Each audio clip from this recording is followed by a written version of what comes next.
Hey there, welcome to this week's episode of Bloomerang TV. Thanks so much for tuning in.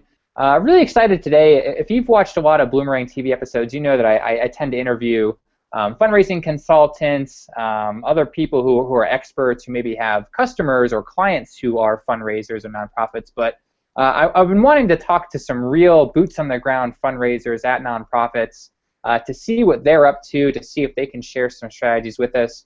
And my first thought was to reach out to my buddy Jane Vickers over at over on the island of Bermuda, actually. So Jane is joining here. Hey Jane, how's it going? Great, thanks. Thanks so much for having us. Oh yeah, this is great. This is a real treat for me. Maybe you could tell folks about the institution that you work at and a little bit about yourself as well. Yeah, absolutely. So the school that I work at is Warwick Academy. We are located in Bermuda. We were founded in 1662, so that makes us over 350 years old. Wow. Yeah, so we have a lot of history behind us. We were always a government school until in the fairly recent 15, 18 years we turned private. We are co-educational, and we go from year one, where they're 5-year-olds, through to we run the International Baccalaureate program the last 2 years. When you graduate, you're 18. So we go all the way through. And this coming September, we have introduced a reception year. So they'll your equivalent of like a kindergarten. So we'll be starting at age 4. Wow, wonderful. So 300 years and counting. Yeah, 350 years and counting. Yeah, and I've been here at the school almost 10 years now. I am Bermudian, though I lived in London, Ontario, and Canada for 18 years. Sales and marketing. Sort of background, human resources, and then came back to Bermuda, about 10 years ago. So, and there's just 2 of us here in the development office.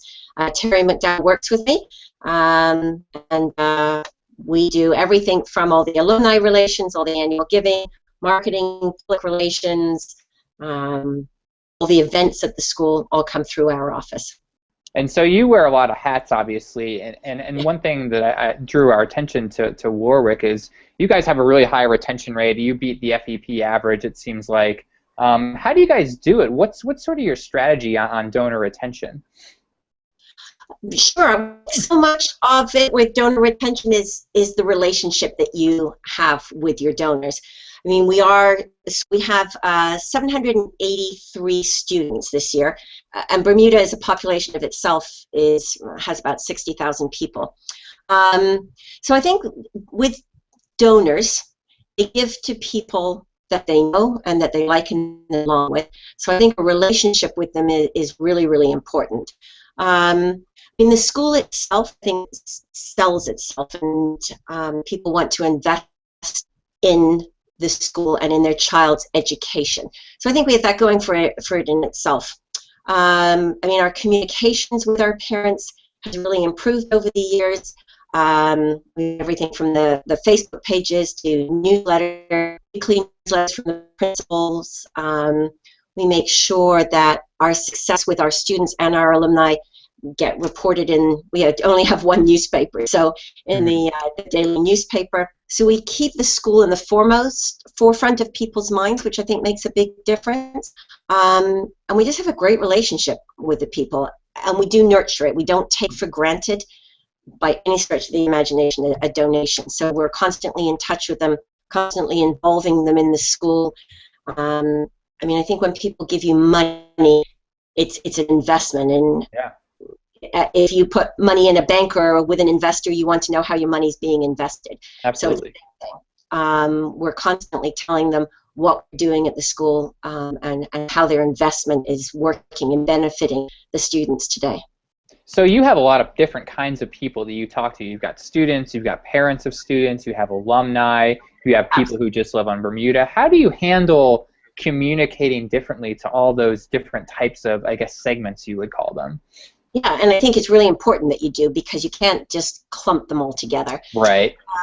So, I mean, I can give you an example. Last year's annual giving, what we did is we did 2 different brochures, one for alumni and one for parents. So our parent one had lots of pictures of all our current students. The alumni one we filled with all alumni pictures, because everybody, pictures, I think, do so much of the selling. Everybody wants to look at the photos, see if they know anybody, see if they know themselves, that type of thing. And then what we did is we took, as you said, we have lots of different groups. We have our current parents, we have former parents, we have alumni, grandparents, then we have local companies. And so we got letters. Parents, we have a parent from each year group write a letter to their own peers and said, listen, in year 3 this year, we really need your support. With our alumni, and broke it down to decades. So we had one representative from each decade write to other alumni as grandparents and as former parents. So we differentiated it in that respect, which I think made a really big difference. You can't just clump them all together. Yeah. And the other thing, with our events, I think it really struck home. You have to segment. Is that we had a get-together, and I had one of my wonderful 80-year-old alumni, and she was sitting next to shots of tequila table, with salsa music blasting through at our fiesta party, and I'm like, okay, you know what, this really is not working. So we segmented out events, and we had like a morning coffee for the older people, and we had a Kentucky Derby party for the middle, and then we had a boat cruise with dancing on board for the younger, because not one thing fits everybody. So I think it's really important that you do segment it out. Now, you do use Bloomerang, I should say. Yes. Can you talk a little bit about, how the database helps you out, what you like, even if what you don't like, even if there is anything. How does Bloomerang kind of fit into all of this? Well, you know what? We struggled for years getting our database system to produce the reports, the information that we needed. It might be great if you have hundreds of thousands of constituents, but we basically have anywhere from 6,000-7,000 constituents, and it was just so cumbersome. It was the most frustrating thing. So I went out looking for something that would work better. We investigated all types of different ones. And Bloomerang is very intuitive. It's really easy to use. So a lot of common sense. And if you use media today, whether it's Facebook or anything like that, it all works sort of the same way. So for us, for Bloomerang, to get our reports out, we have to produce monthly reports for board. And one of the most important things in fundraising is you got to keep an eye constantly on what you're doing, how you're doing it, and where you are. So you have to constantly be looking at it. So the dashboard on Bloomerang is amazing. You can see at the drop of a hat where you are on any given week, on any given day. With a donor, it pops up on a timeline, so it's really easy to see. The biggest thing, and those are huge, but the biggest thing for me is getting the reports out. Susie set them all for me. I can do it in a matter of a couple of hours versus a couple of days, and a lot of hair pulling out. So Bloomerang has been amazing. Well, that's good to hear. And maybe the last question for you before I let you go, because I know how busy you are.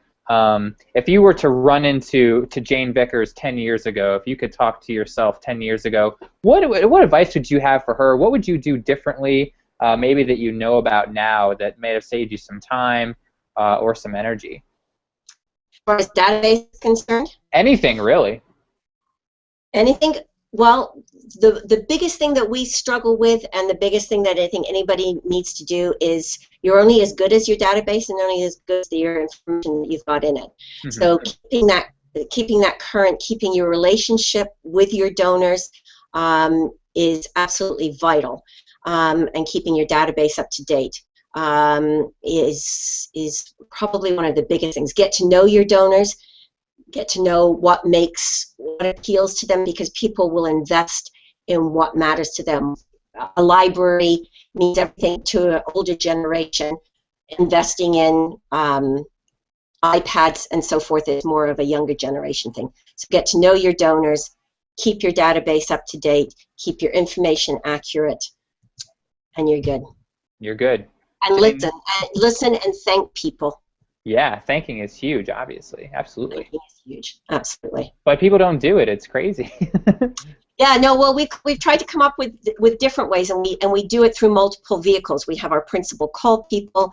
We made a thank you video this year, which is something that's different. we send then a hard copy of a thank you letter, and we have a thank you reception at the end of the year that we bring everybody together so that they can all see that everyone is supporting us. So it's really important to find different vehicles, people. You Can never can't do too much. enough. No, absolutely. You can't thank too much. Well, Jane, I'll let you go. This was awesome to have you. Thanks for taking the time. Keep on doing what you're doing, because you guys are rocking over there. Well, thanks so much for having us, and thanks to Bloomerang for all that you guys do to make our life easier, because you really do. Well, thanks. That means a lot. And thank you to all for watching this episode. We will catch you next week. We'll have another great guest. So tune in then. We'll say goodbye for now, and we'll see you soon. Bye, everybody.